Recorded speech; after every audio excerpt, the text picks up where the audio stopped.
યોગઃ કર્મસુ કૌશલમ.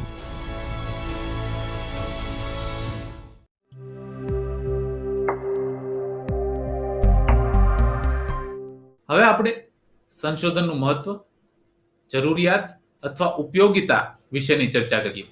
Importance, need or utility of research. સંશોધનનું મહત્વ જીવનના દરેક ક્ષેત્રમાં જોવા મળે છે. અહીં આપણે મનોવિજ્ઞાન અને શિક્ષણના ક્ષેત્રમાં સંશોધનના મહત્વને જોવાનો પ્રયત્ન કરીશું. માનવ જીવનમાં સંશોધનનું મહત્વ, જરૂરિયાત કે ઉપયોગિતા નીચે મુજબ છે, જે તમારા સ્ક્રીન ઉપર છે. પહેલું છે satisfaction of the instinct of curiosity. જિજ્ઞાસા, મૂળ વૃત્તિની સંતુષ્ટિ. જિજ્ઞાસા મનુષ્યની એક જન્મજાત વૃત્તિ છે. તેનો અર્થ એ થયો કે મનુષ્ય પ્રાકૃતિક ઘટનાઓને સમજવા કે જાણવા માટે ઈચ્છુક હોય છે. તે જાણવા માંગે છે કે, ફોર એક્ઝામ્પલ, ઝાડ પરથી ફળ પૃથ્વી પર કેમ પડે છે? ભૂકંપ શા માટે થાય છે? ચંદ્ર પર જીવ છે, પ્રાણી છે કે નહીં? મંગળ પર જીવન શક્ય છે કે નહીં? વગેરે. વ્યક્તિ પોતાની આ જિજ્ઞાસાની સંતુષ્ટિ માટે મોટા મોટા જોખમો ઉઠાવીને પણ સંશોધનના મેદાનમાં ઉતરી પડે છે. સંશોધનથી માત્ર સંશોધનકર્તાની જ જિજ્ઞાસા કે મૂળ વૃત્તિ સંતુષ્ટ થાય તેવું નથી. તેના દ્વારા બીજા લોકોની જિજ્ઞાસા પણ સંતુષ્ટ થાય છે. એક જિજ્ઞાસાની સંતુષ્ટિ થયા બાદ વ્યક્તિ બીજી જિજ્ઞાસાની સંતુષ્ટિ માટે લાગી જાય છે, અને આ રીતે સંશોધનની પ્રક્રિયા નિરંતર ચાલુ રહે છે. બીજો મુદ્દો છે જ્ઞાનનો વિકાસ, ગ્રોથ ઓફ નોલેજ. સંશોધનથી જ્ઞાનના વિકાસમાં મદદ મળે છે. અન્વેષણાત્મક સંશોધન, ધેટ ઇઝ એક્સપ્લોરેટરી રિસર્ચ, થી નવા જ્ઞાનની ખોજ શક્ય બને છે. જીવનના ભિન્ન ભિન્ન ક્ષેત્રમાં સંશોધન કરતા પોતાના સંશોધનના આધારે નવું જ્ઞાન પ્રાપ્ત કરીને સમાજને લાભ પહોંચાડે છે. એ જ રીતે પુષ્ટિકારક સંશોધન, ધેટ ઇઝ કન્ફર્મેટરી રિસર્ચ, વડે પ્રચલિત જ્ઞાનની સત્યતાથી ચકાસણી કરવી શક્ય હોય છે. તેનાથી પણ આપણા જ્ઞાનમાં જરૂરી વૃદ્ધિ થાય છે. એક સમય એવો હતો જ્યારે આપણે એવું માનતા હતા કે પૃથ્વી સ્થિર છે અને સૂર્ય ગતિશીલ છે, પરંતુ ત્યારબાદ સંશોધનના આધારે આપણને ખબર પડી કે પૃથ્વી ગતિશીલ છે અને સૂર્ય સ્થિર છે. એ જ રીતે પહેલા એવું માનવામાં આવતું હતું કે ધ્યાનમાં કે સ્મરણમાં એક માનસિક શક્તિ છે, જેની શારીરિક શક્તિની જેમ વધારી શકાય છે. ત્યારબાદ સંશોધનથી એવું જાણવા મળ્યું કે ધ્યાન કે સ્મૃતિ કોઈ શક્તિ નથી, પરંતુ એક માનસિક પ્રક્રિયા છે. આમ સ્પષ્ટ થાય છે કે અન્વેષણાત્મક સંશોધનથી નવું જ્ઞાન પ્રાપ્ત થાય છે, અને પુષ્ટિકારક સંશોધનની જૂની માહિતીની સત્યતા અને ચકાસણી શક્ય બને છે. જો માહિતી સાચી સાબિત થાય છે તો તેનો એ જ સ્વરૂપમાં સ્વીકાર કરવામાં આવે છે, અને ખોટી સાબિત થાય છે તો તેમાં પરિવર્તન કે સુધારણા કરવામાં આવે છે. આ પ્રક્રિયાથી જ્ઞાનમાં વિકાસમાં મદદ મળે છે. ત્રીજો મુદ્દો છે સોલ્યુશન ઓફ પ્રેક્ટિકલ પ્રોબ્લેમ્સ.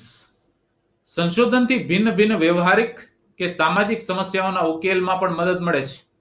શુદ્ધ સંશોધન દ્વારા પ્રાપ્ત સિદ્ધાંતો તથા નિયમોના આધારે વ્યવહારિક સંશોધન કરતા, ધેટ ઇઝ અપ્લાઇડ રિસર્ચર, જીવનની વિવિધ વ્યવહારિક સમસ્યાનું નિદાન કરે છે કે ઉકેલ મેળવે છે. ઔદ્યોગિક ક્ષેત્રમાં કર્મચારીની પસંદગી, વ્યવસાય સંતોષ, ઔદ્યોગિક મનોબળ, ઔદ્યોગિક તાણ વગેરે તથા સંબંધિત અને સમસ્યાઓનો ઉકેલ અનુકૂળ સંશોધનોના આધારે મેળવવામાં આવે છે.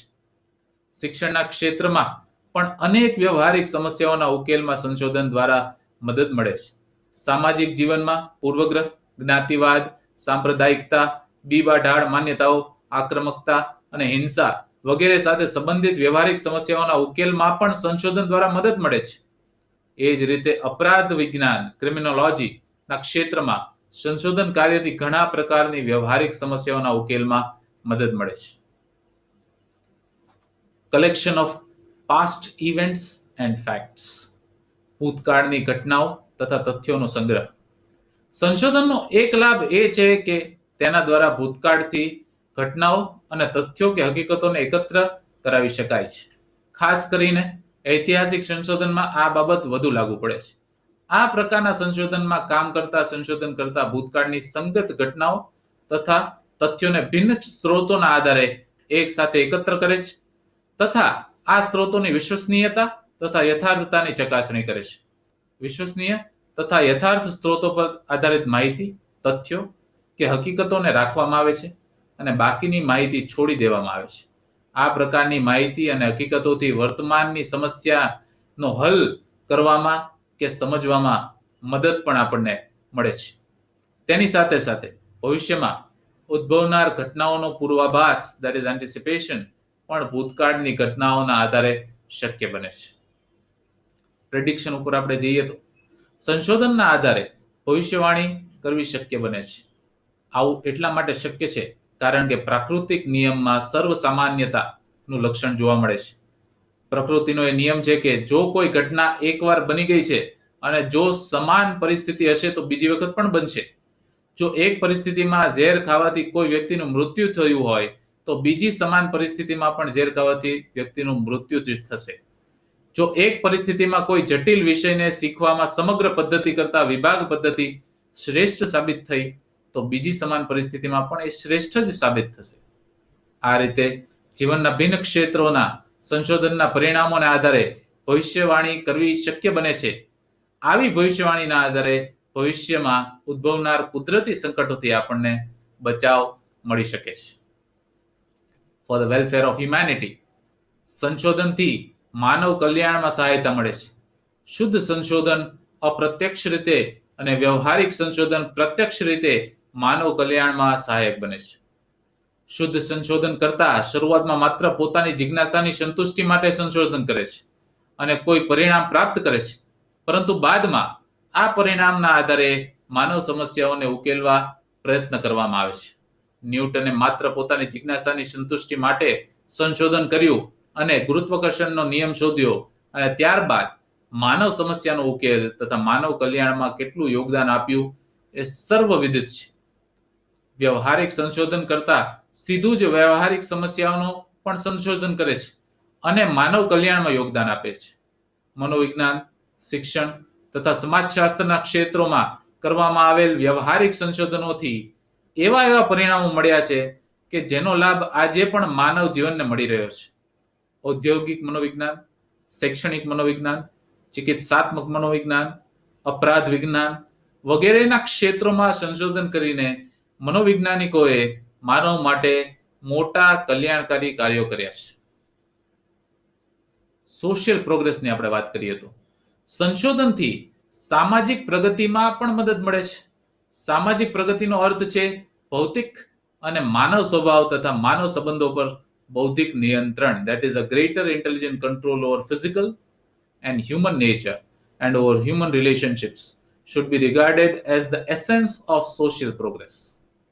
કોઈ સમાજમાં જો ભૌતિક વિકાસ વધુ હોય, બૌદ્ધિક સ્તર ઊંચું હોય તથા આધ્યાત્મિક મૂલ્યોમાં વૃદ્ધિ હોય તો કહી શકાય છે કે સમાજ સામાજિક પ્રગતિના માર્ગ પર અગ્રેસર છે.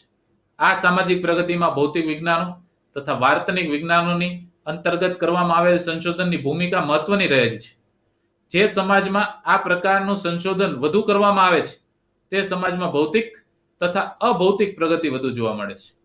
જે સમાજમાં આ પ્રકારના સંશોધન નથી થતા અથવા ઓછા થાય છે તે સમાજમાં પછાતપણાનું આપણને વ્યૂ દેખાય છે અથવા તે સમાજ આપણને પછાત લાગે છે. પછી મેનેજમેન્ટ એન્ડ એડમિનિસ્ટ્રેશન ઉપર આપણે જઈએ. વ્યવસ્થાપન તથા વહીવટને સફળ બનાવવામાં પણ સંશોધન દ્વારા ઘણી સહાયતા મળી છે. સંશોધનોથી પ્રાપ્ત પરિણામોના આધારે વ્યવસ્થાપન તથા વહીવટ સાથે સંબંધિત જટિલતાઓને ઉકેલવામાં ઘણી સુવિધા રહે છે. ભિન્ન ભિન્ન સંસ્થાઓ કે સંગઠનોની અંદર સ્વસ્થ અને સફળ વહીવટની વ્યવસ્થા સંશોધનના આધારે શક્ય બને છે. એજ્યુકેશનલ પ્રોગ્રામ, શૈક્ષણિક કાર્યક્રમો ઉપર આપણે જઈએ તો શિક્ષણના ક્ષેત્રમાં મનોવૈજ્ઞાનિક તથા શૈક્ષણિક સંશોધનનું મહત્વપૂર્ણ યોગદાન છે. વિભિન્ન શ્રેણીઓના બાળકોના શિક્ષણને સફળ બનાવવામાં શિક્ષણ, અધ્યયન તથા પ્રેરણા અને પ્રોત્સાહનના ક્ષેત્રમાં કરવામાં આવેલ સંશોધનોથી ઘણી મદદ મળી છે.